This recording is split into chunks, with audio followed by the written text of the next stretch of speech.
For the last 5 months, I've been conducting a social experiment online to expose how gullible and how delusional the left is. Give the people the honest truth. What is going on in your opinion, Josh? Are you transgender? Are you, what's going on? Well, I'd love to, but first, I don't want to insult anybody. This makeup's terrible, so I need somebody to come fix it. Jimmy, come here, Jimmy, right now. Hurry, Jimmy, hurry, run. We have a limited time frame for this episode. Jimmy's gonna, he wipes down everybody, so Jimmy. He loves wiping men. He loves wiping men, so look at that, wipe him. Oh, Jimmy, wipe him like clean. like Jimmy, make sure he's 100% clean. Okay, not that rough. Not that rough, Jimmy.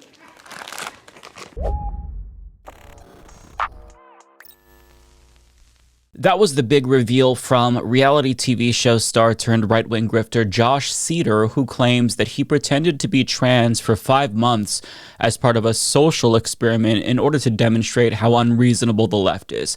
And his logic is that if he only does the bare minimum to express femininity and still gets accepted by the left as a woman, then that's proof that they've lost the plot, at least according to his hypothesis. Now, I'm assuming that he's qualified to ethically conduct this type of experiment and has a PhD in sociology, but he doesn't share the details about his methodology. Was this a small n qualitative analysis? If so, how many participants were included? What were the conditions? Was there a control group for the independent variable? You know, as a social scientist, I'm sure that he's constructed a methodology that's replicable and ready for peer review, but we don't know the specifics yet, because he doesn't tell us. So I guess we'll just have to assume that he is qualified to conduct this kind of a social experiment, and maybe we'll learn more when it's published in some prestigious journal outlet like the American Journal of Sociology in the near future. But putting that aside, he reveals the reaction that he got after LARPing as a trans woman for 5 months. You were accepted by some, you were demonized by most, and now you're saying this was all a ruse, this was a social experiment, and I know you studied sociology. Didn't you major in sociology? I did, yeah. So what you did is arguably one of the greatest social experiments of our modern internet age, in my opinion, and that's why I really appreciate you coming on here and talking about the real truth. So this whole time, this has all been a stunt to try to expose the weird ideology of the transgender movement? Well, I would say any biological man putting on woman face and putting on makeup is pulling a stunt. They are faking being a woman. And so what I did was I faked being a faker. I pretended to be a pretender. We are all the same. We're all men that were putting on makeup and dresses and claiming we were women. And I hope that this could help some people understand that just because you put on dresses and makeup as a man doesn't magically make you a woman. It is genuinely hilarious to me that he literally thinks that this is a real academic experiment because he majored in sociology in college. He is the sociology equivalent of the people who think that they're psychologists because they took Psych 101. But he does go on to explain that he thinks that transness is less of a gender identity and more of a sexual fetish. As an expert, he makes this assertion, and he claims that the criteria for being trans, it's just too lax. Now, after listening to this guy speak for an extended period of time, I've got to say, my brain hurts, and it's clear that this pretentious prick doesn't know what the fuck he's talking about. He doesn't know the difference between sex and gender at all, and furthermore, he views gender as a dichotomy instead of a spectrum, which is bizarre because he himself doesn't fit neatly into one of the two categories. For example, his voice is uncharacteristically high for a cis male. Mine is too. Yet, he thinks that he's sufficiently male because he tries his best to perform gender. So I guess the performance is what matters to him. But I mean, all of this is arbitrary. And ironically, trans women can't be women, according to him, because he doesn't think that they sufficiently perform their gender. But gender is a social construct, which I'm sure he would know as an academic in the field of sociology. Now, to the extent to which we perform it might vary from person to person, but why do you care about this? I mean, there are cis women with PCOS who grow facial hair. Would you accuse them of pretending to be women if they don't shave? If it's physiological, would he say a woman who can't get pregnant isn't a real woman? I mean, there are cis women who can't get pregnant. He doesn't understand that the things that we associate with gender are arbitrary. Gender is based on societal norms and expectations. You're not naturally predisposed to like the color pink if you're a girl. But none of this even matters because none of us should care about how other people express their gender identity because it is none of our fucking business. Whether or not somebody is doing enough to express their chosen or ascribed gender is not his concern. It's not your concern. It's not my concern.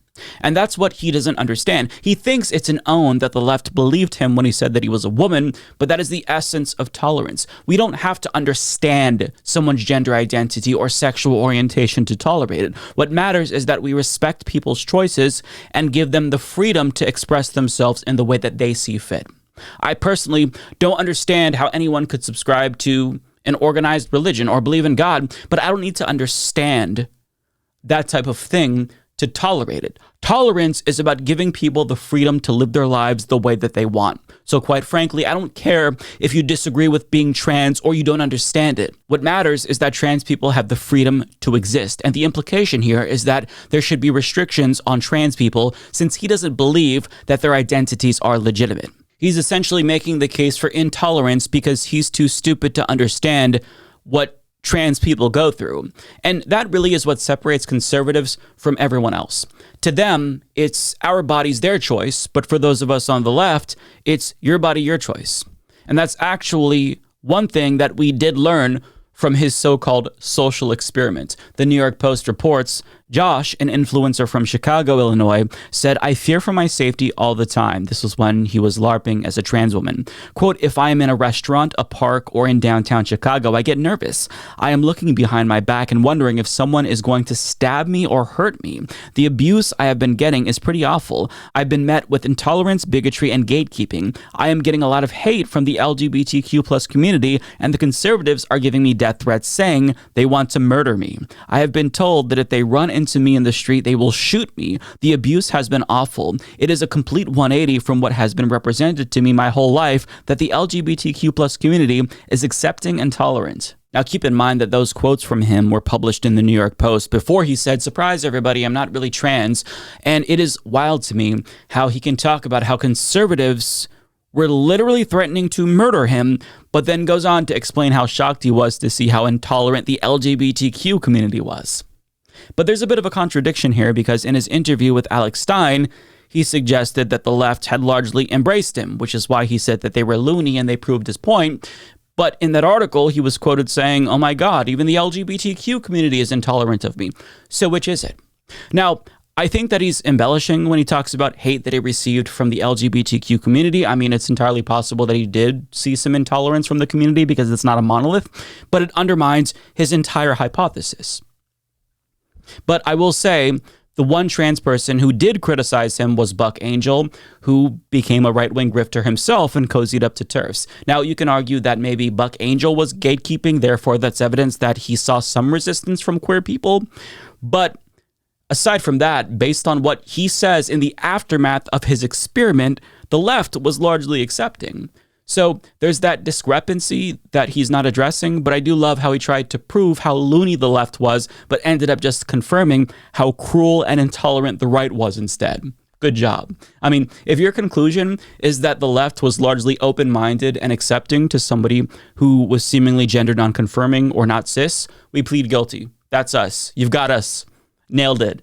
But putting that aside, it is worth pointing out just how committed he was to the bit.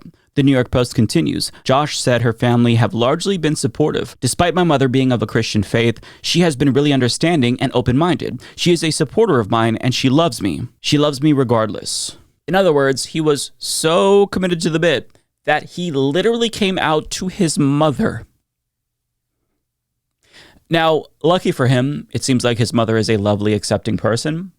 But it is possible that he's lying about coming out to his mom because after this was all said and done, he said that he basically stole stories from actual trans women about their experiences discovering their gender identity and coming out, and he just parroted what he heard from them. So it's possible he's lying, which is incredibly unethical and gross to take those stories from real people, but it's not out of the realm of possibility to think he did go that far and actually come out to his mom and make her think that he was trans. And I say this because when I say he was committed to the bit, I mean he was committed to the fucking bit. and seemingly bought an entire new wardrobe of women's clothing just to do this social experiment. And in his interview with Alex Stein, Stein commented on the breathtaking scope of this social experiment that he conducted. What you did is like you were a method actress, I guess I want to say. You actually stayed in character for months on end, did multiple interviews, went on multiple shows. Literally, I mean, behind closed doors, I'm sure you didn't pretend to be a woman, but you stayed in character in every moment, even when you're just talking to somebody casually. So really, you're an incredible actor, Josh. Well, thank you. I think any trans person is an incredible actor. They're all pretending to be something they're not. Sure. Now, it's been about 2 months since that interview was taped when his social experiment came to an end, except for some reason, he's still committed to the bit months later. For example, every single one of these tweets were posted either on November 11th or 12th. And this is just a small sample of all of the tweets he's been making since the end of his social experiment. For example, he tweets, "Like all trans women, my pronouns are he, him," with a picture of himself. There's another one. "As a trans woman, I'm curious to know your thoughts. Are we men or women?" And here's another one. And we've got another one. Here he is again with a picture calling himself a pretend woman. Here he is in a bikini with a girly phone case that I'm assuming he picked up during his social experiment but kept. And we've got another photo of him looking incredibly happy and comfortable in a gray dress where he's thanking TERFs. Here he is in a red dress saying that he's trans for Trump. And here he is in a different bikini calling trans women fake women. And just so you understand, he has been posting multiple photos every single day, even though his social experiment apparently ended months ago. He's been doing this so much that people are starting to take notice. For example, this person asks, "How many fits does this bitch have?" Right? This person points out 300 pics, never the same outfit. Just say you love this shit, sis. This person says, "My favorite thing is this dude trying to rage bait for months, but still nobody is raging at him. They just feel bad for him and think he genuinely looks happier when he's in a dress." Exactly. And last but not least, Joel points out the obvious. This dude is arguably the most representative example of the comically transparent closet case archetype that our culture has ever produced, fictional characters included. Ding, ding, ding, we have a winner. Now, it is entirely plausible that he's not dressing in drag any longer, and these are all old pictures that he took during his social experiment, because Pink News reports that he posted an estimated 130 plus photographs on Instagram and 100 different reels.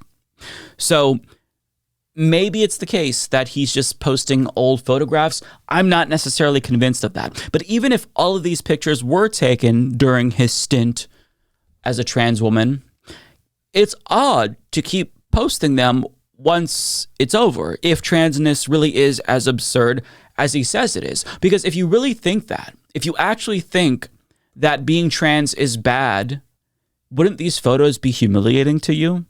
Wouldn't you not want people to see you this way? Wouldn't you now pivot to writing a book about your social experiment or something? Why are you still posting photographs? It's a little bit conspicuous, if you ask me. And I'm going to psychoanalyze Josh for a moment, because I did take Psych 101, so I'm a bit of an expert myself. And my conclusion is that I actually think he is trans.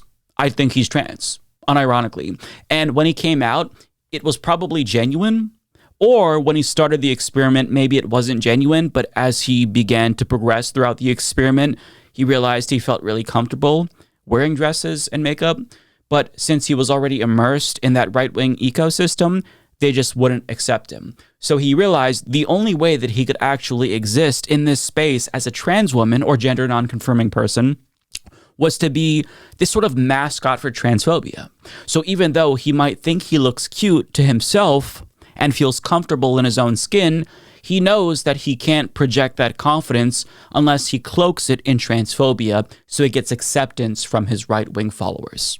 He is the trans equivalent of Ted Haggard, who lambasted the evils of homosexuality nonstop, even though he was doing crystal meth with gay sex workers in between sermons. That's basically the modern day Ted Haggard, Josh Seiter.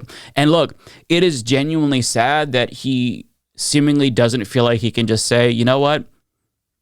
I want to wear dresses and makeup. I'm finding myself. Maybe I am a trans woman. You know, it makes me feel confident and comfortable. It's sad that he can't just say that and be honest with himself. And I do hope that one day he can live his true self without this bullshit facade. But so long as he tries to bring other trans people down with him, he is my enemy. Full stop. I get that he's jealous of trans women who happily live lives that they want to live, but that jealousy and self-loathing doesn't give you the right to take away their freedom so they're as miserable as you, right? Self-loathing and jealousy isn't an excuse to push for bigotry. But there's another component to this story that we haven't even touched on yet. So aside from the real gender dysphoria that he's probably experiencing, he personally hates trans women because he is a scorned lover of a trans woman. Hey Josh, you don't know me, but I remember you. I remember when you got dumped for being a clout chaser by actual transgender woman, Miss Monica Beverly Hills of RuPaul's Drag Race. Yeah, and then after Monica dumped you, you publicly crashed out and faked your own death on Instagram. That was weird. But that's not even the crazy part. The crazy part is when Monica called you out for faking your own death, you insisted that you had never even dated her. In fact, you started using they/them pronouns for her, which is a major switch up from the breakup post you had made months earlier. Goofy. Not only that, but you had her Instagram in your profile while you were dating. Hello?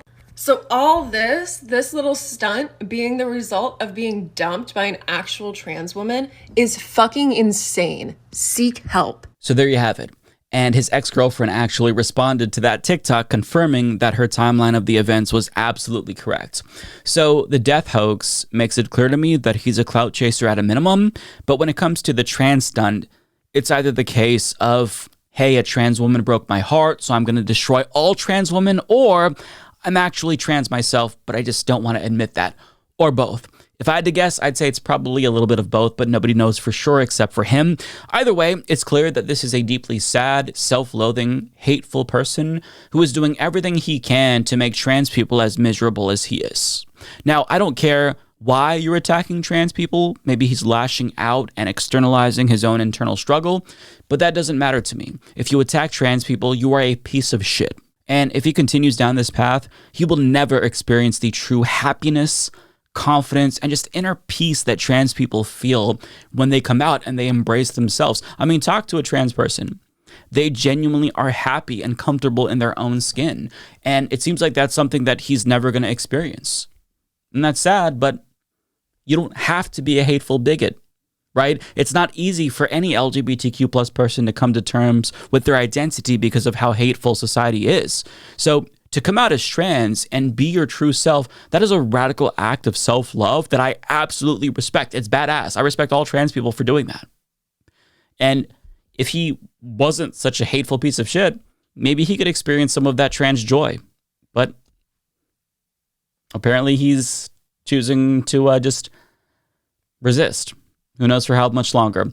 And because of his little stunt, I think it's safe to say that we learned more about him and the hate mongers he keeps as company than we did about actual trans people. This didn't prove that trans people aren't real or that trans allies are loony, right? It just proved that you hate yourself, you're probably trans, and conservatives are bigots. So great job, dipshit, because you didn't prove your point, Josh. You proved our point. So thanks for that. Play stupid games, win stupid prizes. Play stupid games, win stupid prizes. Play stupid games, win stupid prizes. Play stupid games. F around and find out. Play stupid games, win stupid prizes. Play stupid games, win stupid prizes. Play stupid games, win stupid prizes. Play stupid game. Pride. Trans rights are human rights. It is necessary to push trans on the kids. Pride.